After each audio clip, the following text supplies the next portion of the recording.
दशरथ जी ने अपना जीवन रूपी दर्पण देखा, निहारा, तो उन्होंने अपने जीवन रूपी दर्पण को निहार के क्या पाया कि अब मेरा कार्यकाल समाप्त हो गया। अब मुझे ये राज सत्ता छोड़ देना चाहिए। क्यों? क्योंकि श्रवण के समीप के बाल मेरे सफेद हो गए। जो व्यक्ति की कनपटी होती है ना, अगर वहां के बाल सफेद हो जाएं तो ये समझ लीजिए कि अब वृद्धावस्था आ गई, हमारे कार्य करने की क्षमता अब यहीं से समाप्त होती और आगे आने वाली पीढ़ी को जिम्मेदारी सौंप देनी चाहिए। लेकिन आजकल ये नियम नहीं लागू हो सकता, क्योंकि आजकल तो 10 साल के बच्चे के भी बाल सफेद हो जाते हैं। दूसरों की क्या कहें, हमारे खुद के हो गए।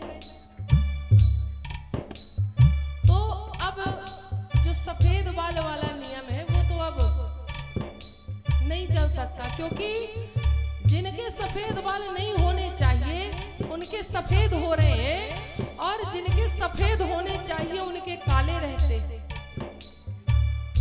जिनके सफेद होने चाहिए उनके काले बने रहते हैं, और जिनके काले रहने चाहिए उनके सफेद हो जाते हैं। इसलिए अब थोड़ा समय और खाद्य पदार्थों के कारण ये मानने में कठिनाई हो जाती है। इसीलिए अब व्यक्ति मानता नहीं है कि हम बूढ़े हो गए, हमारा कार्यकाल अब समाप्त हो रहा है। सोचते हैं कि अभी भी हमारे बालों का सब कलर काला है। अब वो किस कारण से काला है ये वही जानते हैं, किस कारण से काला है ना सोनी जी? कौन से केमिकल के कारण काला है? यहाँ पर राजा दशरथ जी के जैसे ही कान के बाल सफेद हुए ना, राजा दशरथ जी समझ गए कि अब वो समय आ गया। कौन सा समय? हाँ, नृप युवराज राम कह देहु, नृप युवराज राम कह देहु,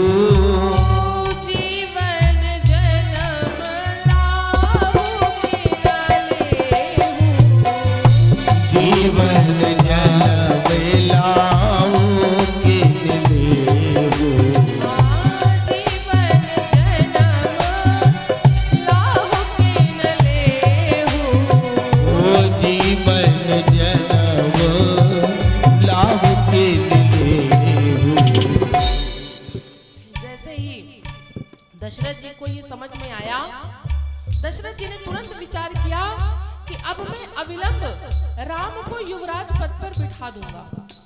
और विचार आते ही मन में दशरथ जी तुरंत वशिष्ठ जी के पास गए, गुरुदेव के पास गए और गुरुदेव से कहा, गुरुदेव अब आप अविलंब मेरे राम को युवराज पद पर बिठाइए। अब आप कोई शुभ मुहूर्त विचारिए।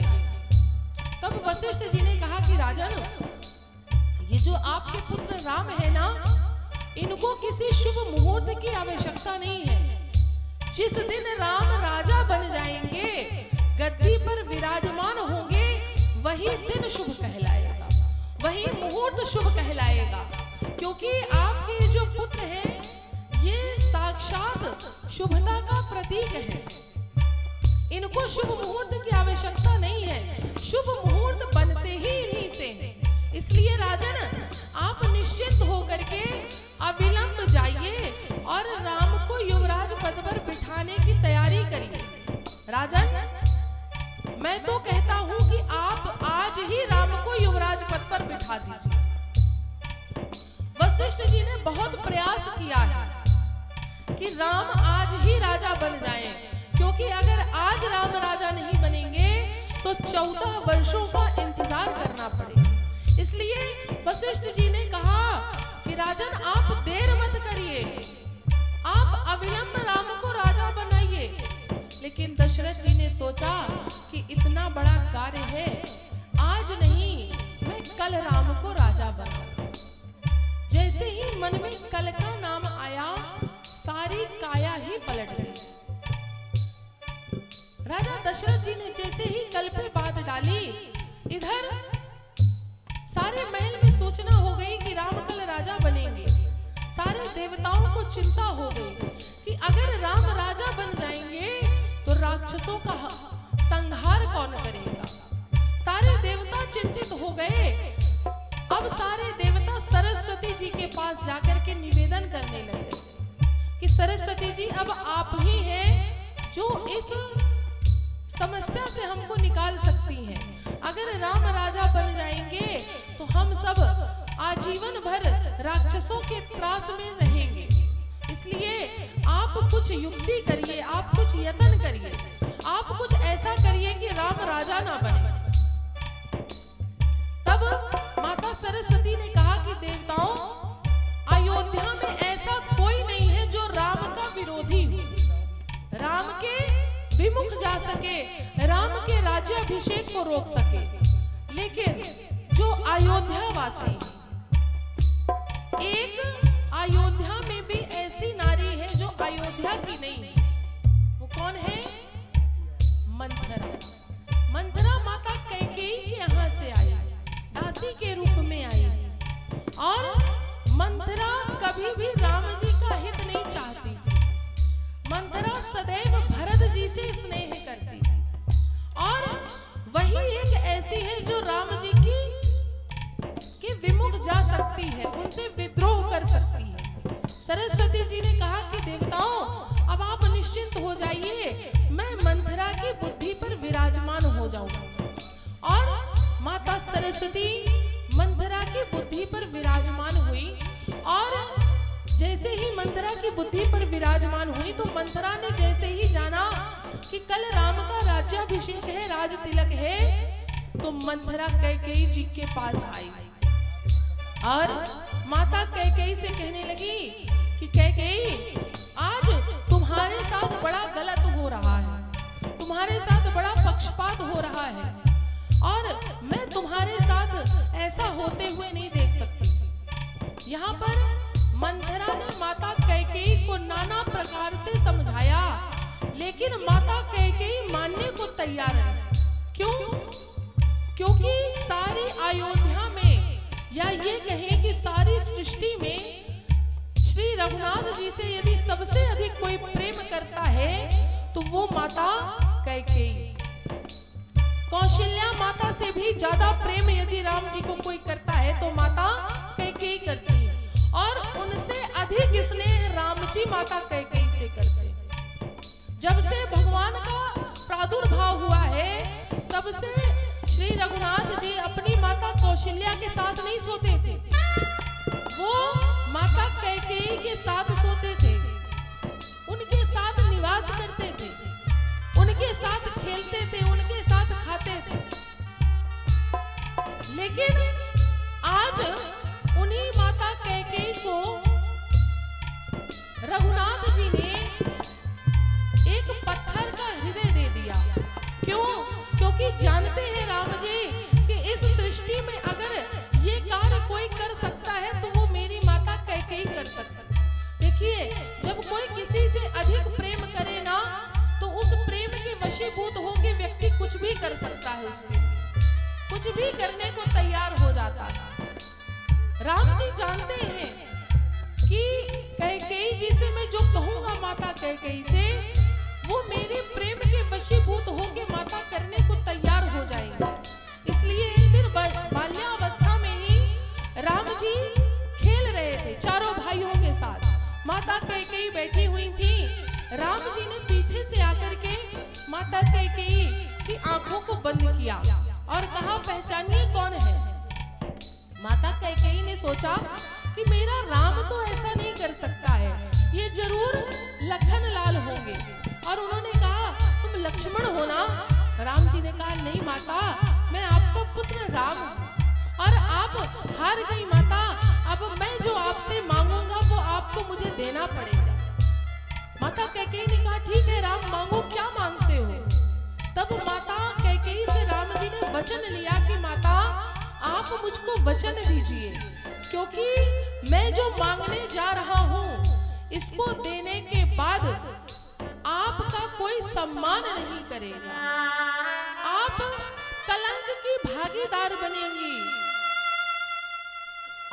और माता आपको वैधव्य जीवन भी जीना पड़ेगा। और माता इसके बाद आपको भरत कभी मां कह के नहीं बुलाएगा। जब राम जी ने माता कैकेयी से ये शब्द कहे तो माता कैकेयी ने कहा, राम एक बात बताओ, कोई संसार मुझको माता बुलाए ना बुलाए, भरत मुझको माँ कहे ना कहे, ये बताओ राम, क्या तुम तो मुझको माता कहना नहीं छोड़ोगे ना? राम जी ने कहा, माता मैं आपको वचन देता हूं कि जब तक इस राम के शरीर में प्राण है तब तक ये राम के लिए सबसे पहली माता आप ही रहेंगी आजीवन। माता कैकेयी ने कहा, बस राम तुमने इतना कह दिया, अब इसके बाद मुझको और कुछ नहीं चाहिए। जो भी कलंक, जो भी अपलंग मुझ पे लगने हैं मुझ पर लग जाने दो, लेकिन अगर उस कलंक के कारण तुम्हारा हित होता है राम, तुम्हारा भला होता है, तो मैं वो कलंक, वो अपयश लेने के लिए तैयार हूं। माता कैकेयी ने वचन दे दिया कि राम मांगो। राम जी ने कहा, माता जब पिताश्री मुझको राज्याभिषेक में राज देने की तैयारी करेंगे तो माता आपको मुझे राज सिंहासन पर नहीं बल्कि 14 वर्षों के वनवास के लिए भेजना। कैकेयी माता ने जब ये सुना कहा, राम मैं सब कुछ करने को तैयार हूं लेकिन तुमसे दूर रहने के लिए तैयार नहीं हूं। अगर तुम चाहते हो कि मैं ये मांगू तो एक मेरी भी शर्त है, उस समय पर जब मैं ये तुम्हारे पिताश्री से वरदान मांगू उस समय पर मेरा हृदय पत्थर का कर देना, वरना इस हृदय से तो मैं तुम्हारे लिए वनवास नहीं मांग सकती। आज इसीलिए रघुनाथ जी ने माता कैकेयी के हृदय को पत्थर का बना दिया और माता कैकेयी ने मंथरा की बातों में आने का अभिनय किया है, क्योंकि ये तो माता कैकेयी को करना ही था, लेकिन माध्यम मंथरा को बनाया। माता कैकेयी ने मंथरा से कहा कि ठीक है मंथरा, जैसा तुम कहती हो मैं वैसा करने के लिए तैयार हूं। और मंथरा के कहने पर माता कैकेयी कोप भवन में चली जाती। पहले इस समय पर एक कोप भवन बनाया जाता था, यदि कोई माता गुस्सा हो जाए तो उस समय पर वो कोप भवन चली जाती थी, तो पता चलता था कि आज माता गुस्सा है, क्रोध में है। अब आजकल तो पूरा घर ही कोप भवन बन जाता है माताओं के लिए, और सबसे ज्यादा तो रसोई घर बन जाता है कोप भवन। अगर माता गुस्सा है तो कहां से पता चलेगा? अगर बर्तनों की आवाज तेज तेज आ रही है तो समझ जाइए कि आज माता गुस्सा में है, आज घर की लक्ष्मी क्रोध में है, पूरा घर क्रोध में हो जाता है। लेकिन नहीं, पहले एक कक्ष बनाया जाता था कि जो क्रोध में है वो जाकर के उस कक्ष में चला जाए तो उसकी बात को सुना जाता था, समझा जाता था, समाधान किया जाता था। माता कैकेयी को भवन चली गई। राजा दशरथ जी कैकेयी जी के कक्ष में आए। जब कैकेयी जी नहीं मिली तो मंथरा ने कहा कि महाराज कैकेयी को भवन में है। राजा दशरथ जी को भवन पहुंचे, कैकेयी जी से कारण पूछा कि आप किस कारण से यहाँ आई हैं, किसने आपको क्रोध में डाला, आप मुझे उसका नाम बताइए, मैं उसको प्राण दंड दे दूंगा। तब माता कैकेयी ने कहा कि अभी तक नाथ किसी में इतना सामर्थ्य नहीं हुआ है कि कैकेयी को क्रोध में ला सके। अगर वो कोई व्यक्ति है तो वो आप ही हैं महाराज, आपके कारण ही मैं कोप भवन में आई हूं। राजा दशरथ जी ने पूछा कि मेरे कारण मैंने ऐसा कौन सा अपराध किया है? तब कैकेयी जी ने कहा कि महाराज आपने कुछ समय पूर्व मुझे 2 वचन देने को कहे थे। जब देवासुर संग्राम में मैंने आपके प्राणों को बचाया तो आपने कहा था कि मांगो कैकेयी, क्या मांगती हो, मैं तुमको 2 वरदान देने के लिए तैयार हूं। तब मैंने कहा था कि मैं अभी नहीं, आवश्यकता आने पे मांगूंगी। याद है कि भूल गए? राजा दशरथ जी ने कहा कि मुझको याद है देवी, और तुम 2 वरदान की बात कहती हो। आज मैं इतना प्रसन्न हूं कि 2 क्या तुम मुझसे 4 वरदान मांग लो। माता कैकेयी ने कहा कि नाथ, मुझे 4 वरदान नहीं चाहिए, मुझे तो केवल आप मेरे 2 वरदान ही दे दीजिए, वही मेरे लिए पर्याप्त है। राजा दशरथ जी ने कहा कि मांगो कैकेयी, क्या मांगती हो? कैकेयी जी ने कहा कि मैं ऐसे नहीं मांगूंगी, आपको पहले सौगंध खानी पड़ेगी। दशरथ जी ने कहा कि मैं तुम्हारी सौगंध खाता हूँ, अपनी सौगंध खाता हूँ, जो तुम मांगोगी वो मैं दूंगा। कैकेयी जी ने कहा कि नाथ, मुझसे भी अधिक आप जिससे प्रेम करते हैं, आप उसकी सौगंध खाइए। तब दशरथ जी ने राम जी की सौगंध खाई कि मैं राम की सौगंध खा के कहता हूं, जो तुम मांगोगी कैकेयी, मैं तुमको वो दूंगा। जब दशरथ जी ने राम जी की सौगंध खा ली, अब माता कैकेयी दशरथ जी से अपने वरदान मांगना प्रारंभ करती हैं और क्या कहती हैं कि नाथ, मेरा पहला वरदान है क्या कि सुनहु प्राणपति भावत जी का, सुनहु प्राणपति भावत जी का, सुनहु प्राणपति भावत जी का, सुनहु प्राणपति भावत जी का,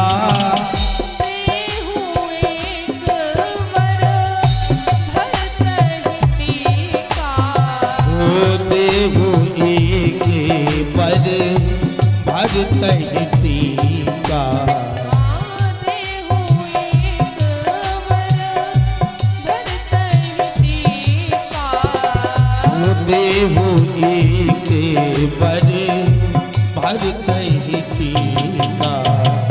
माता कैकेयी कहते कि राजन, मेरा पहला वरदान सुनहु प्राणपति भावत जी का, मेरा पहला वरदान है कि जो राम को कल राजा बनाया जा रहा है, ये राम को ना बना करके मेरे पुत्र भरत को बनाया जाए। राम का टीका ना हो करके मेरे पुत्र भरत का टीका किया जाए, ये मेरा पहला वरदान है। जब राजा दशरथ जी ने ये सुना तो राजा दशरथ जी मुस्कुराए, पहले कहे रानी, आप लगता है व्यंग्य कर रही हैं क्या, उपहास कर रही हैं, विनोद कर रही हैं। कैकेयी जी ने कहा मैं कोई विनोद नहीं कर रही हूँ महाराज, मैं सत्य कह रही हूँ।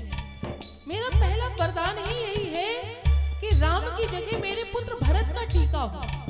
राजा दशरथ जी ने कहा कि कैकेयी, वैसे तो मैं जानता था कि आप सबसे अधिक स्नेह राम से करती हैं, और आप कह रही हैं कि राम की जगह भरत का टीका हो। कोई बात नहीं देवी, मेरा राम तो वैसे भी नहीं चाहता है कि वो राजा बने, वो तो खुशी खुशी अपने भाई भरत को राजगद्दी पर बिठा देगा। रानी, मैं आपको ये देने के लिए तैयार हूँ। माता कैकेयी ने कहा महाराज, अब आप मेरा दूसरा वरदान सुनिए।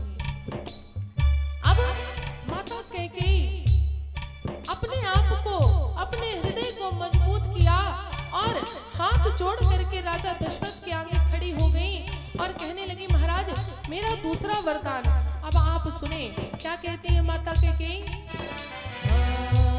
दूसर वर मांगहु कर जोरी, दूसर वर मांगहु कर जोरी, दूसर वर मांगहु कर जोरी, दूसर वर मांगहु कर जोरी,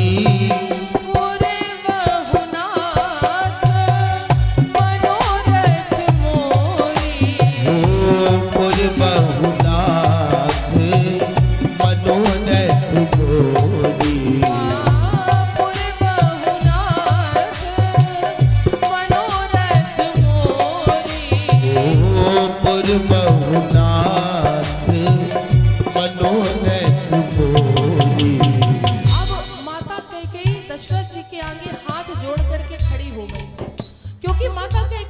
जानती हैं कि अब जो मैं मांगने जा रही हूँ वो राजा दशरथ को देना संभव नहीं है, असंभव कार्य है। और ये सुनने के बाद राजा दशरथ जी अपनी वास्तविक स्थिति को भूल जाएंगे, सब कुछ भूल जाएंगे। माता कैकेयी जानती है, इसलिए माता कैकेयी ने अपने दोनों हाथों को जोड़ा है और कहा, नाथ अब आप मेरे दूसरे वरदान को देने की कृपा करिएगा। ये वरदान अब आप मुझे देना चाहिए महाराज। और मैं आपसे अब अपना दूसरा वरदान हाथ जोड़ करके मांग रही हूँ। क्या?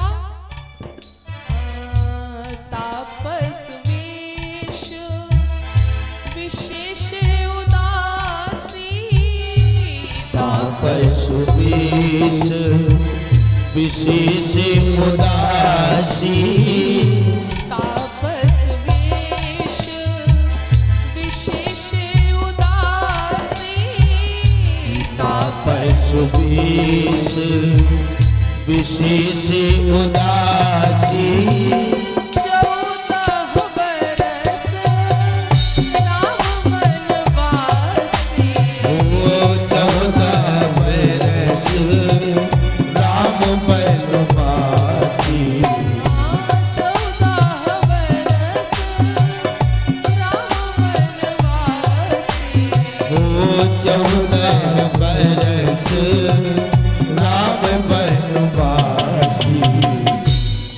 तापस वेश विशेष उदासी, 14 वर्ष राम वनवासी। जैसे ही राजा दशरथ जी ने कैकेयी माता के मुख से ये सुना कि राजन मेरा दूसरा वरदान है कि राम को 14 वर्षों का वनवास दिया जाए, उसी समय पर राजा दशरथ जमीन पर निढाल होके गिर गए। और माता कैकेयी से कहने लगे, देवी अगर आप कोई विनोद कर रही हैं तो मैं आपसे हाथ जोड़ के कहता हूँ कि ये विनोद आप मेरे साथ ना करें, अन्यथा इस विनोद के कारण कहीं मेरे प्राण ना चले जाएं। कैकेयी अपने इस विनोद को यहीं पर आप विराम दे दें। आपने क्या कहा? राम को 14 वर्षों का वनवास। आपको देवी पता है आप क्या मांग रही हैं? माता कैकेयी कहते हैं कि राजन मैं सब कुछ जानती हूँ और मैं सब कुछ सोच समझ के आपसे मांग रही हूँ। आप मुझको मेरे ये दोनों वरदान देने की कृपा करें। दशरथ जी कहते हैं कि देवी आपने पहला वरदान मांगा भरत को टीका, वो मैं देने को तैयार हूँ, लेकिन मैं आपको राम का 14 वर्षों के लिए वनवास नहीं भेज सकता, मैं ये नहीं दे सकता देवी। कैकेयी जी ने कहा कि राजन यदि आपको देना है तो आप दोनों वरदान दीजिए, अन्यथा मुझको इनमें से कोई वरदान नहीं चाहिए। लेकिन राजन अगर आपने मुझको ये वरदान नहीं दिए ना तो जीवन में कभी ये मत कहिएगा कि रघुकुल रीति सदा चली आई, प्राण जाए पर वचन न जाई। अपने मुख से अपनी जिह्वा से इस शब्द को मत निकालिएगा। अगर आपने मुझको ये वरदान न दिया, आपको देना है तो मुझे ये दोनों वरदान दीजिए, अन्यथा मुझे इनमें से कोई वरदान नहीं चाहिए। माता कैकेयी अपनी बात पर अडिग रही। राजा दशरथ जी माता कैकेयी को नाना प्रकार से समझाते हैं, लेकिन माता कैकेयी मानने को तैयार नहीं। कहने लगी कि राजन आप तो बस राम को 14 वर्षों के वनवास के लिए भेजिए, और वो वनवास भी कोई साधारण वनवास ना हो। तापस वेश विशेष उदासी, तपस्वी हो और विशेष तपस्वी में भी विशेष तपस्वी, जिनका किसी नगर में जाना वर्जित हो, किसी नगर में वो प्रवेश ना कर सके, किसी राजा से मिल ना सके, नगर में वो कहीं ना जाए, जंगलों में रहे, कंदमूल फल खाएं और नंगे पैर जंगल में विचरण करें। ऐसा रूप होना चाहिए। तपस्वी का रूप उनको धारण करना पड़ेगा, राजसी परिधान का त्याग करना पड़ेगा और उनके साथ कोई राजसी सेना ना हो। ऐसा वनवास राम को दिया जाए। जब माता कैकेयी के इतने निष्ठुर वचन राजा दशरथ जी ने सुने तो राजा दशरथ जी अब कैकेयी जी से बार-बार विनती करते हैं, निवेदन करते हैं, लेकिन माता कैकेयी नहीं मानती। जब माता कैकेयी नहीं मानी तो राजा दशरथ जी भोले बाबा से प्रार्थना करने लगे कि हे भोलेनाथ, कैकेयी तो मेरी बात नहीं सुन रही है, आप ही मेरी बात सुन लीजिए। और राजा दशरथ जी भोले बाबा को बुलाने लगे, उनसे विनती करने लगे। क्या कहने लगे? हाँ आशुतोष तुम अवघड़दानी, आशुतोष तुम अवघड़दानी, आशुतोष तुम अवघड़दानी, आशुतोष तुम अवघड़दानी, आरती हराओ दीन जन जाने, ओ आरती हरहु दीन जन जाने, आरती हराओ दीन जन जाने। ओ आरती हरहु दीन जन जाने। अब राजा दशरथ जी भोले बाबा से प्रार्थना करने लगे कि हे आशुतोष, हे अवघड़दानी, अगर मैंने आपकी जरा भी पूजा करी हो तो आप मेरी एक विनती स्वीकार करिए कि आज मेरा पुत्र राम मेरी बात ना माने, आज वो मेरी बात को ना माने और जो मैं कहूं उससे वो करने से मना कर दे। आज आप दर्शन करिए कि एक पिता की स्थिति क्या है। हम आप कलयुग में तो हर पिता ये भगवान से प्रार्थना करता है कि हमारा पुत्र हमारी कोई एक बात मान ले, लेकिन आज दशरथ जी प्रार्थना कर रहे हैं कि हे भोलेनाथ, आप ऐसी कृपा करें कि आज मेरा पुत्र मेरी बात ना माने, मेरे वचनों को ना माने, मेरी आज्ञा का पालन ना करे। जैसे ही राजा दशरथ जी ने भोले बाबा को याद किया ना, तो भोले बाबा दशरथ जी के सामने खड़े हो गए। राजा दशरथ जी के सामने खड़े हो गए और कहने लगे, राजन कहिए आप क्या चाहते हैं। दशरथ जी ने भोले बाबा को देखा। दशरथ जी कहने लगे, भोलेनाथ आप सब कुछ जानते हैं, मैं आपसे यही चाहता हूँ कि आज मेरा पुत्र राम मेरी बात को ना माने, मेरे वचन को ना माने। भोले बाबा जैसे ही दशरथ जी को ये कहने ही वाले थे, तथास्तु राम जी आ गए। राम जी भोले बाबा के हृदय में आ गए और कहने लगे, नाथ ये गलती मत करिएगा तथास्तु बोलने से, अगर आपने ये बोल दिया तो आगे की लीला सारी रुक जाएगी।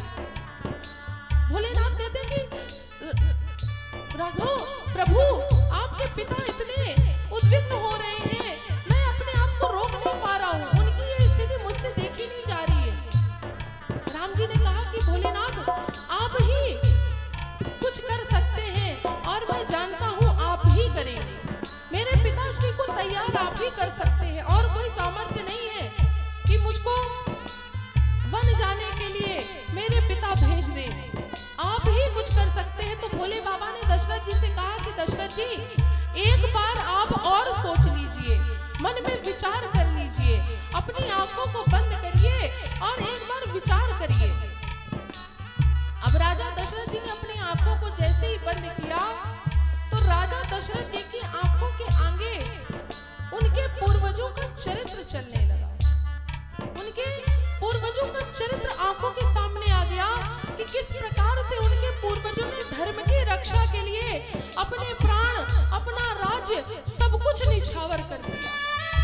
राजा दशरथ जी के आगे उनके पूर्वज हरिश्चंद्र जी का चरित्र आ गया कि किस प्रकार से मेरे पूर्वज ने अपने वचन को निभाने के लिए अपनी पत्नी का, अपने पुत्र का त्याग कर दिया। यहाँ तक कि उनका पुत्र मरा पड़ा हुआ था, लेकिन बिना कफन के उसको भी मुखाग्नि नहीं दी। ऐसे धर्मशील राजा मेरे पूर्वज रहे और आज मैं एक पुत्र के मुंह में, अपने पुत्र के मोह में उस धर्म का त्याग करने जा रहा हूं। जैसे ही राजा दशरथ जी ने अपने पूर्वजों का चरित्र आंखों के सामने दर्शन किया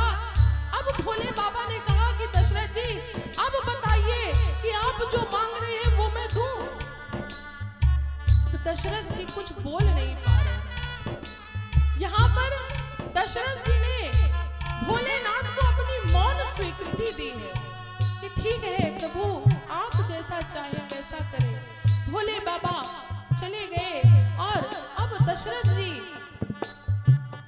निढाल होकर के मूर्छित अवस्था में, चेतनहीन अवस्था में जमीन पर गिरे पड़े हैं।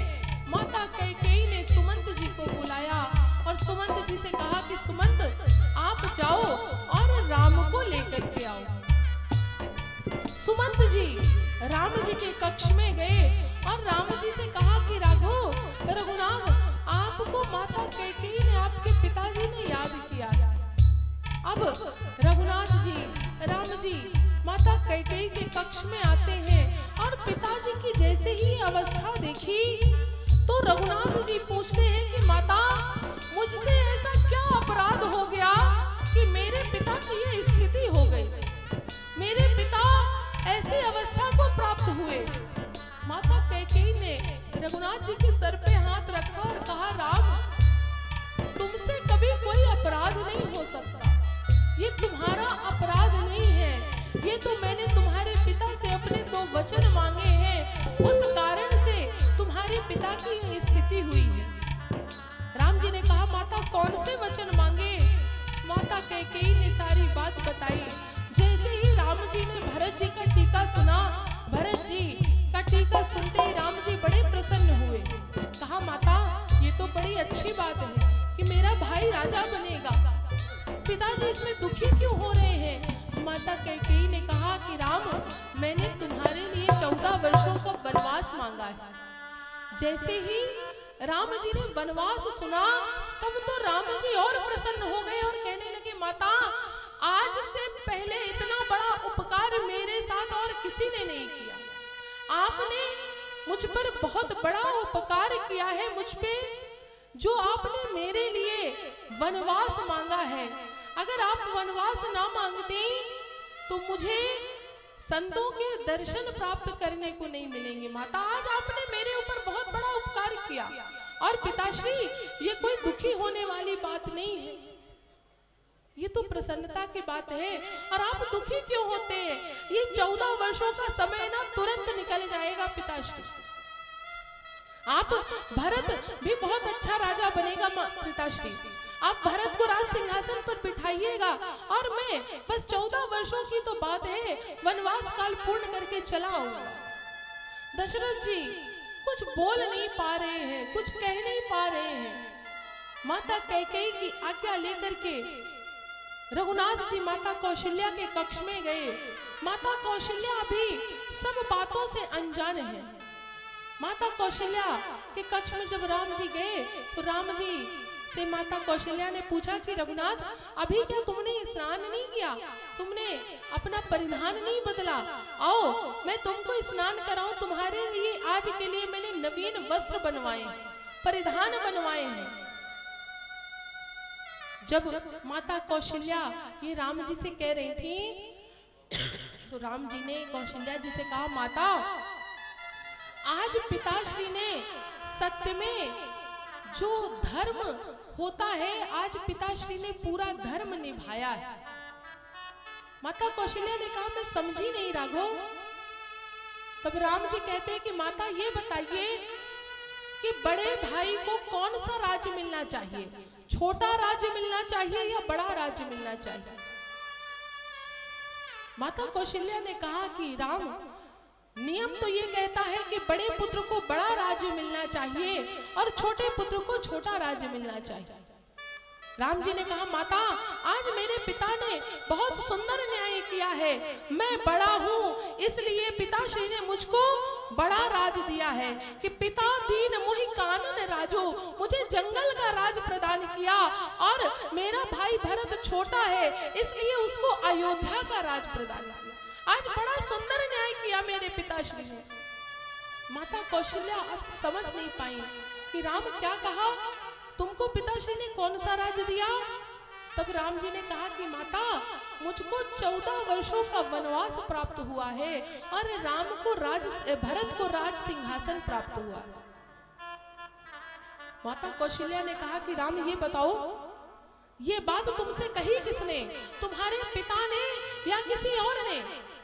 तब राम जी ने कहा कि मुझसे ये बात माता कैकेयी ने कही। जैसे ही माता कैकेयी का नाम आया, कौशल्या जी ने कहा कि राम, अगर ये बात तुमसे तुम्हारी माता कैकेयी ने कही है तो मैं कहती हूँ राम, तुम अविलंब वन की ओर जाओ। अगर ये बात तुम्हारे पिता ने कही होती तो एक महारानी होने के धर्म से, अधिकार से मैं तुमको वनवास जाने से रोक लेती, लेकिन अगर ये बात तुम्हारी माता कैकेयी ने कही है तो राम, तुम बिना देर किए वन की ओर प्रस्थान करो। माता कौशल्या ने राम जी को वन जाने की आज्ञा दी। उसी समय पर माता सीता का आगमन हुआ। सीता जी को राम जी ने बड़ा समझाया, लेकिन माता सीता नहीं मानी और धर्म की उल्लंघना दी। और धर्म की उल्लंघना दे के कहा कि नाथ, अगर मैं आपके साथ नहीं जाऊंगी तो आप मुझको जीवित नहीं पाएंगे। मेरा सीता का अयोध्या से जाना तो तय है, अगर आप मुझे वन में लेके जाएंगे तो आपके साथ जाऊंगी, अगर आप मुझे वन में लेके नहीं जाएंगे तो मैं अपने प्राणों से जाऊंगी, मेरा जाना तय है। जब माता सीता ने ये बात कही तो राम जी सीता जी को आज्ञा देते हैं कि ठीक है सीता, तुम भी साथ चलो। उसी समय पर लक्ष्मण जी का आगमन हुआ। लक्ष्मण जी ने कहा कि भैया मैं भी आपके साथ चलूंगा। राम जी ने लक्ष्मण जी को बहुत समझाया कि लक्ष्मण, यहाँ पर ना भरत है ना शत्रुघ्न है, पिताजी की ये दशा मैं देख के आ रहा हूँ, उनको इस दशा में छोड़ के जाना उचित नहीं है। लक्ष्मण जी ने कहा कि भैया, कौन माता कौन पिता मैं किसी को नहीं जानता नाथ, मैंने तो जब से होश संभाला है मैं तो केवल आपको ही जानता हूँ, आपको ही मानता हूँ।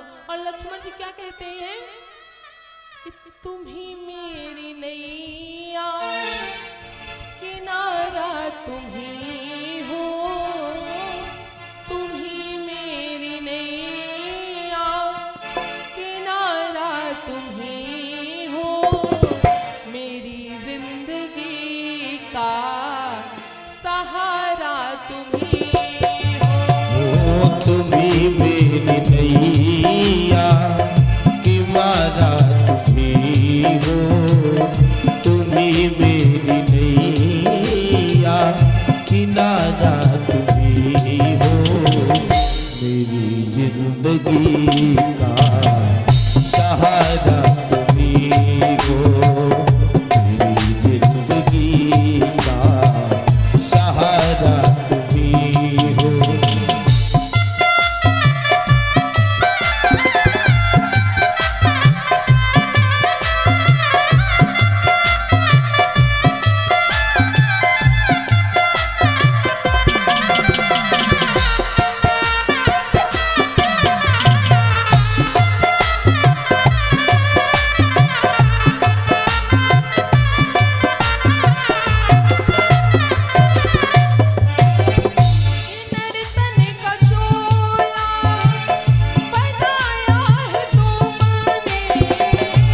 नर्तन का चोला बनाया है तुमने, नर्तन का चोला बनाया है तुमने, ये नर्तन का चोला बनाया है तुमने, सभी अंग ढंग से सजाया है तुमने, ओ सभी अंग ढंग से सजाया है तुमने।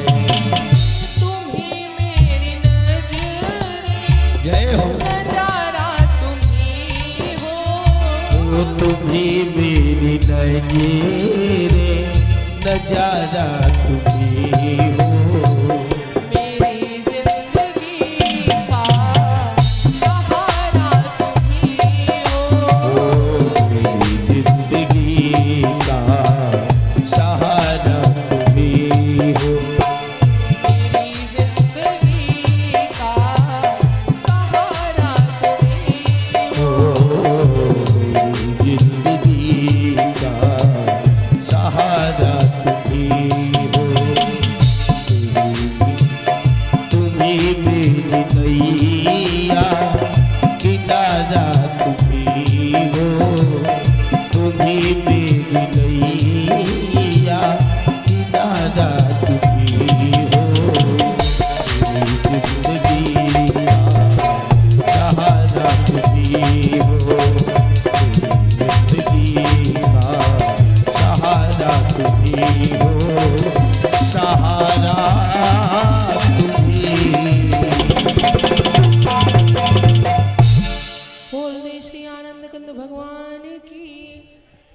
लक्ष्मण जी ने कहा कि नाथ, मैंने जब से होश संभाला है तब से मैं केवल आपको ही जानता हूँ और मैं किसी को नहीं जानता।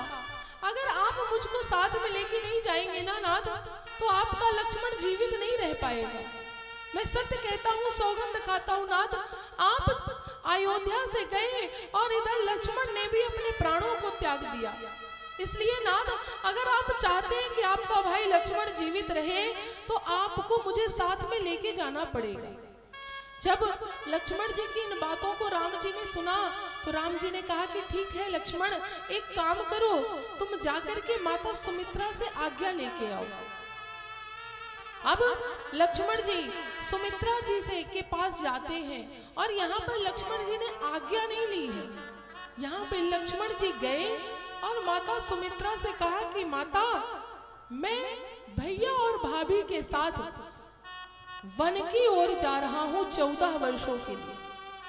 माता सुमित्रा ने कहा कि किसके साथ जा रहे हो? लक्ष्मण जी ने कहा कि मैं राम जी और सीता जी के साथ जा रहा हूं, भैया और भाभी के साथ जा रहा हूं माता। तब सुमित्रा जी ने कहा, लक्ष्मण, आज से मैं तुम्हारी माता नहीं हूं और ना दशरथ तुम्हारे पिता हैं कि तात तुम्हार मात उभय देही। आज से तुम्हारी माता सीता है और पिता कौन है? तो राम है। ना मैं तुम्हारी माता हूं ना दशरथ जी तुम्हारे पिता हैं। आज से तुम्हारे माता और पिता राम और सीता है। उनकी ही तुम सेवा में रहना, उन्हीं के चरणों की सेवा करना। और लक्ष्मण, मैं तुमको आदेश देती हूँ कि तुम मेरे राम की दिन और रात सेवा करना।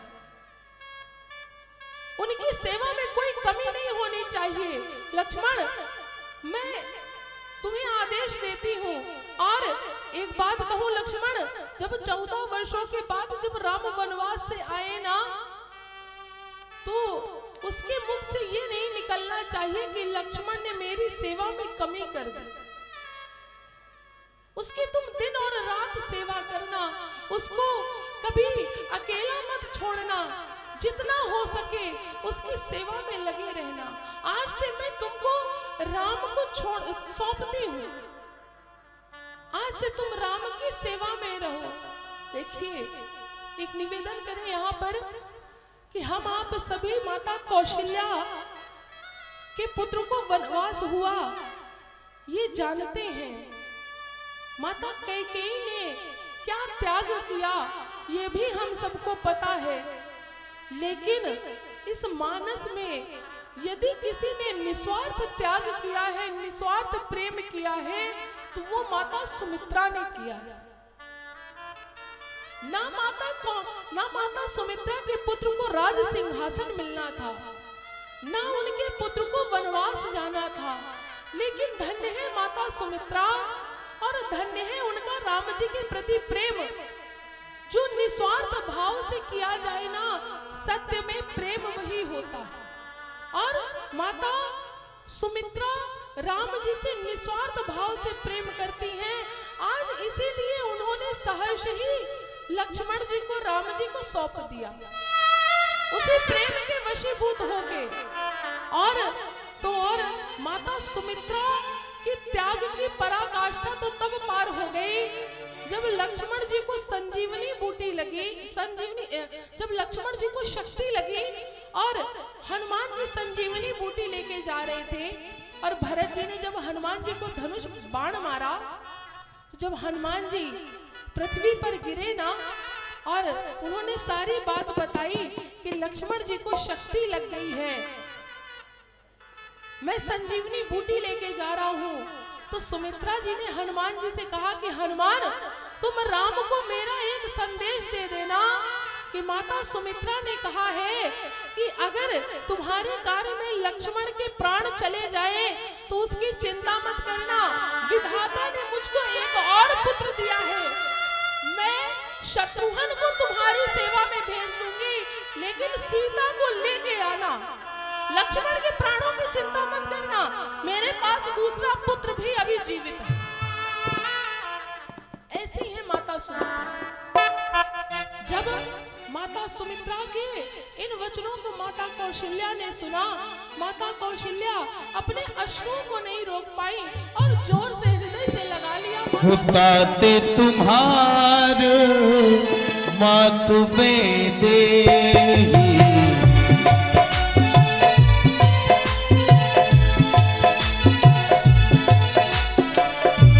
ताते तुम्हारे मात में देही, पिता राम सब भांति सने।